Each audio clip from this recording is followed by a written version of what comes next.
Meteor impact. Yes, things that are up there in the heavens will fall, including parts of the dome itself. There's probably debris up there floating around the asteroid belt from the last depressurization event. There will be a vacuum in our atmosphere for a short period of time.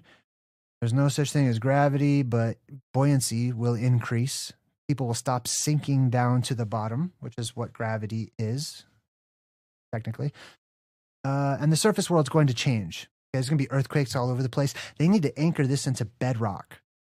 They need to know where bedrock is. Like Jesus said, you need to build your house on solid rock. The wise people will build their houses. They'll live on solid rock. That's how the Flintstones survived. You think the Flintstones are made up? Hell no. The Flintstones are reality. The Flintstones are all the Masons and Freemasons that are part of their, Masonic lodges and stuff that are aware of the plasma apocalypse. They built their town on bedrock.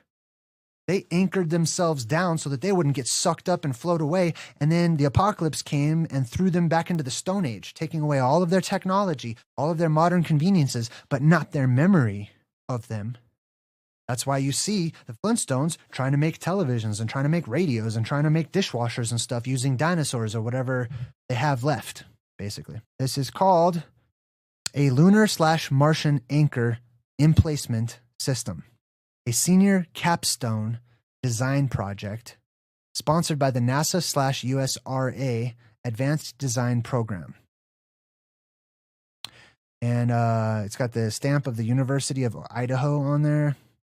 Department of Mechanical Engineering. Forget the modern world. Forget modern science and stuff. Let me share with you a story, an ancient story that comes from the Nez Perce Indian tribe, of their creation event, which is also a destruction event. Okay? And I'm going to share this story with you, and I have a feeling you're going to love it, hopefully. Because it tells you of when this has happened in the past, in ancient history, during another creation of the world. All right, cool. So here we have the Heart of the Monster legend. I've shared this with you guys before, so for some of you, you'll hear this story again. This is by no means the only myth. Using comparative mythology, you can see the similarities from story to story about, Kronos opening his mouth and sucking up the world to eat his own children, the sky god, right? And other stories. So let's check this out. This is from the Nez Perce, or the Nimipu, and the story of their people begins at the landmark near present-day Idaho.